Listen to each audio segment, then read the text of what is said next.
What is trauma? Trauma is what you're left with when you experience or witness something negative and unexpected. It could be something that's done to yourself, or you see something that's done to others, or it could be something that you've done to yourself. It can be one time, or it can be an ongoing, threatening, or overwhelming situation that leaves you confused, overwhelmed, stuck, and triggered. Trauma overwhelms the brain and its capacity to cope. And these memories of trauma are stored not only in your brain, but in your body.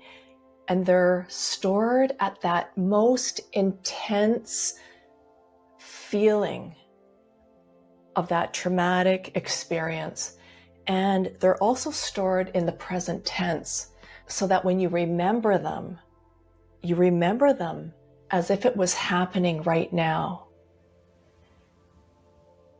And the brain fragments the memories. So you get these random flashbacks of isolated images and sounds and sensations that come out of nowhere, and they don't have any context except this feeling of fear and panic. And just like with childhood trauma, it can cause you to feel stuck.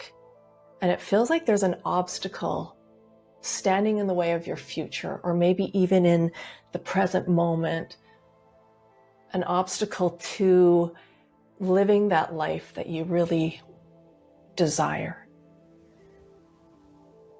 Trauma is so overwhelming to the brain and the body, so it splits it off, it fragments it. These memories aren't stored properly. They're not filed in an orderly way with other memories that tell a story.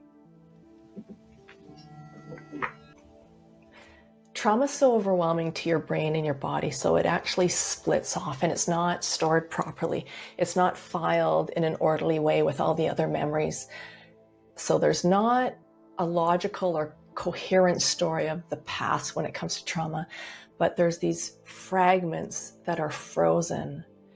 But there's not a logical or coherent story of this past trauma, but frozen fragments of emotion and these sensory feelings in your body that seem to come out of nowhere because they'll flash back involuntary, and they're nonverbal and they're kinesthetic, meaning you feel them in your body. And this is why you feel stuck, because the past is in the present and it takes up a lot of space in your future. And you have this inability to feel safe, which is generalized out to the world and to people that you meet, meaning the world is not safe. These people are not safe. And it's all trying to cope with something that's unacceptable, something that's inescapable, where fight or flight wasn't possible. So what we do is we shut down, we freeze, or we faint. It leads us to dissociation, that freezing or fainting, and distancing ourselves from what's happened.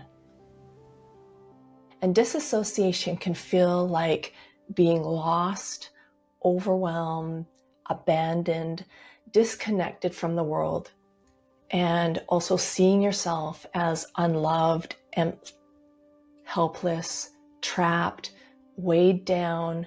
You might feel hopeless, you might feel numb. You can feel numb and you can feel triggered at the same time. Some of the common causes of trauma are physical, sexual, emotional abuse, and even neglect. The absence of interaction can be a cause of trauma. Violence, wars, domestic violence, violence that you witness in the community, natural disasters, serious accidents or injuries to yourself or others, loss of a loved one, even medical procedures or severe illness can cause trauma.